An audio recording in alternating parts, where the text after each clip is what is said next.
Então, pessoal, vamos agora retomar o nosso estudo sobre aritmética binária. Hoje vamos tratar um pouco sobre números binários sinalizados.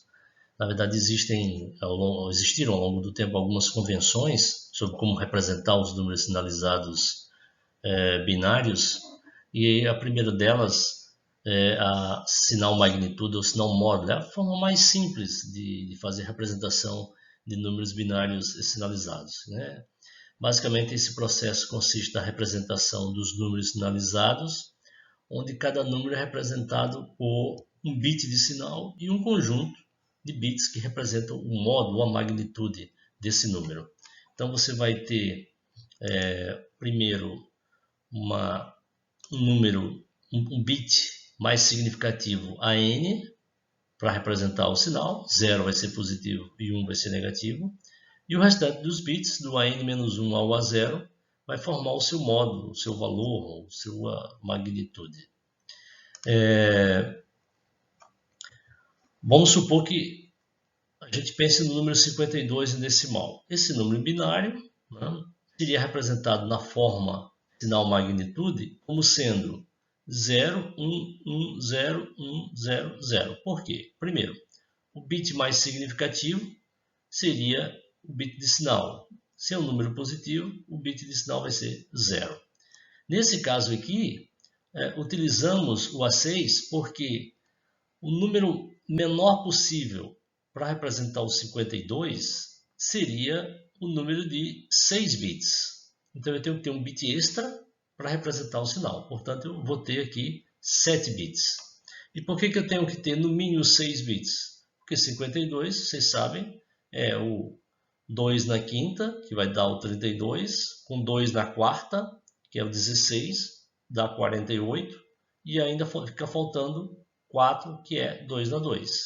Né? 48 com 4, 52. Então eu tenho que ter, no mínimo, 6 bits para o módulo e um bit extra de sinal. É essa a forma de você representar o sinal, aliás, o número 52, usando a ideia de sinal magnitude. Por outro lado, vamos supor que você queira agora representar o menos 52. Usando, então, essa ideia, o módulo tem que ser o mesmo, né?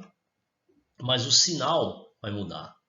Portanto, o A6, que é o bit mais significativo, vai agora para 1, para representar que é um número negativo. E o módulo permanece inalterado. É assim que funciona essa convenção, essa representação, sinal magnitude ou sinal módulo. Se a gente usar uma ideia de, por exemplo, trabalhar com números de 4 bits, eu precisaria então, olhando agora essa tabela, eu precisaria de um bit para representar o sinal. O 0 representa os números positivos e o 1 representando os números negativos. Como eu tenho 16 combinações em 4 bits, né, desde o 0, 0, 0, 0 até o 1, 1, 1, 1, eu vou ter aqui 16 representações diferentes. Porém, eu não vou ter 16 números diferentes, porque o 0 ele vai ter duas representações distintas, ou seja, o número 0 decimal ele vai ter tanto a representação 0, 0, 0, 0, quanto a representação 1, 0, 0, 0. É como se fosse o mais 0 e o menos 0. Isso é uma desvantagem inicial dessa metodologia de representar números negativos, binários. Os demais números vão seguir essa ideia, né? Que tem o 1 positivo, aqui eu tenho o 1 negativo. Aqui eu tenho o 7 positivo e aqui eu tenho o 7 negativo. Lembrando que o 0 representa o número positivo e o 1 representa o número negativo. O procedimento de soma e subtração desses números representados dessa forma é um tanto quanto complicado. Vamos supor que eles tenham sinais iguais. Quando eles têm sinais iguais, soma-se os dois módulos e o sinal do resultado é o mesmo dos operandos. E pode haver estouro de módulo.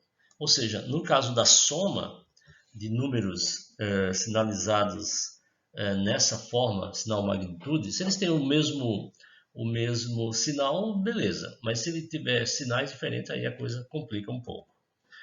Porque no caso de ter números com sinais diferentes, nós vamos encontrar o maior módulo para subtrair, né? Porque se eles têm sinais diferentes, você vai fazer uma subtração. Você vai subtrair o menor do maior e o sinal do resultado é o mesmo do operando de maior módulo. Então, se você estiver somando dois números de sinais diferentes, o resultado vai ser a subtração do maior pelo menor, né, em termos de módulo, e o sinal vai ser o do maior módulo, né? Ou seja, se o número for mais negativo, então o resultado vai ser negativo. Se o número um dos operandos for mais positivo, aí o resultado vai ser positivo. Então, eu não vou dar muitos exemplos aqui, você pode tentar fazer alguns exemplos em casa, até porque não se usa muito essa sistemática exatamente por essa desvantagem, né? Ele possui uma lógica que requer vários testes de condições, tornando a sua implementação em circuitos digitais inviável. Okay? Então, você tem que verificar se os dois têm o mesmo módulo, se não tem, se é soma, se é subtração. Isso tudo gera, né, um nível de complexidade e de implementação que torna inviável essa convenção. E aí, se o sinal magnitude e o sinal módulo é complicado, né, é dispendioso a sua implementação, como resolver? Aí foram sendo introduzidas novas formas, né, de tratar isso. O primeiro deles, posterior ao sinal módulo, é o complemento de 1. Tem um processo de representação dos números sinalizados, onde cada número tem seus bits invertidos para formar seu complemento, né, que vale efetuar 1 menos cada dígito do número. Então, vamos supor que peguemos novamente o mais 52. O mais 52, supondo que nós vamos trabalhar com 7 bits, né, a gente teria essa representação aqui. No caso do complemento de 1, a gente sempre vai trabalhar com um bit a mais, tá? Vocês vão entender por quê.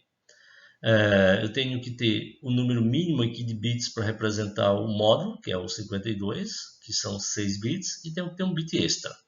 Nesse caso aqui, o zero não vai afetar, né? O zero à esquerda não vai afetar o valor do número. O menos 52, então, ele seria representado pela inversão de todos os bits. Tá? Então, se eu inverter todos os bits, que é a inversão de 1 a 1, esse novo número representa o menos 52. Então, uma maneira de você obter os números negativos binários é você inverter cada um dos bits. Essa forma é chamada de complemento de 1. A gente vai entender um pouquinho melhor lá na frente como é que essa inversão se torna, né, vamos dizer assim, matematicamente comprovada.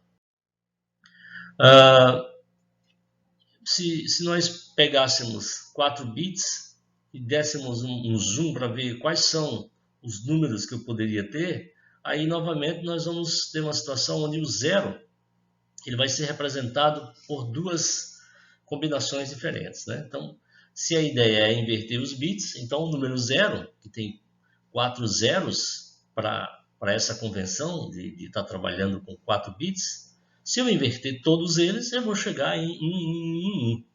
Esse número também vai ser o zero. É como se aqui fosse o mais zero e aqui o menos zero. Agora, do 1 até o 7, tá?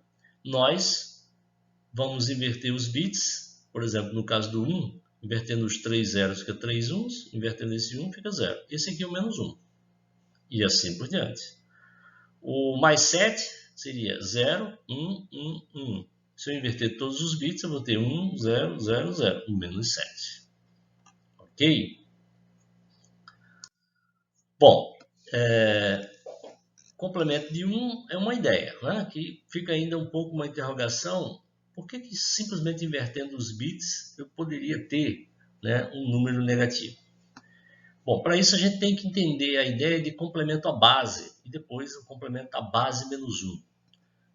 Esse é um assunto relativamente simples, mas de uma certa forma pouca gente estudou esse assunto, então no início ele se torna um pouco mais difícil de entender, né? Então, por isso que eu peço aí a atenção de vocês a partir desse momento redobrada.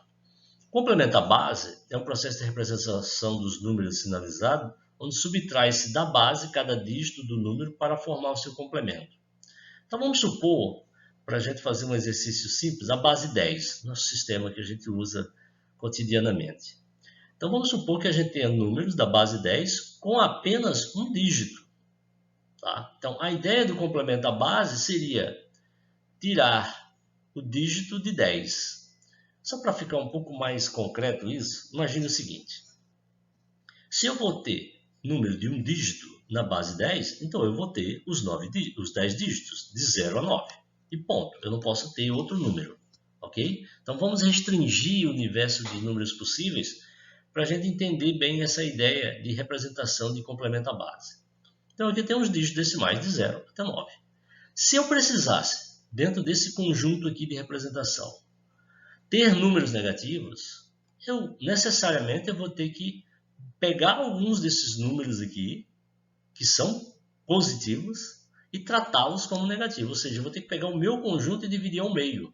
Uma parte vai ser positiva e uma parte vai ser negativa. E para fazer essa correspondência, a ideia é, já que eu tenho 10 elementos aqui, eu vou aplicar essa ideia, 10 menos o x, onde o x é o módulo do número positivo. Por exemplo, o 2, né, é representado aqui, obviamente, pelo 2, né, por simplificação aí de algoritmo, os positivos você faz de forma natural. Agora, o negativo, o menos 2, eu vou fazer o quê? Do conjunto de 10, eu tiro 2 e vejo o que eu tenho. Então, 10 menos 2 vai dar 8. Então, a posição 8 desse conjunto, na verdade, vai representar, em complemento à base, o número 2 negativo. E assim por diante. Se eu quiser saber do 4, tá? Então, o 4 está aqui. Naturalmente, ele representa um número positivo. Agora, o menos 4 vai ser 10 menos 4, que vai dar 6. Então, o 6, na posição do 6, eu vou ter o valor menos 4. E aí faz sentido, porque quando você fizer operações do tipo, vamos supor que você faça 2 menos 3. 2 menos 3 é para dar 1. Nesse modo de representar, você faria 2 mais a posição 8, porque o 8 vai ter o menos 2. Se você fizer essa soma, vai dar 11. Mas nós estamos trabalhando com números de um dígito. Se você retirar um dígito, você vai ficar com um resultado apenas de um dígito, que é o 1, que é o resultado que tem que ter na operação 3 menos 2. Então, 3 menos 2, na verdade, para essa tabela, vai ser 3 mais 8, tirando um dígito, ou seja, vai ser o 1. Outro exemplo, se você fizer 2 menos 3, 2 menos 3 é menos 1. Nessa tabela, nessa forma de representação, você vai ter que fazer 2 mais 7. Por que 7? Porque 7 é o menos 3. 2 mais 7 dá 9, né? 9 representa o menos 1, então é consistente, né? Lembrando que você vai ter metade do conjunto números positivos e metade do conjunto números negativos. Então essa é uma ideia que matematicamente você consegue fazer a representação e a gente vai ter um ganho que você vai entender um pouco mais aqui na frente.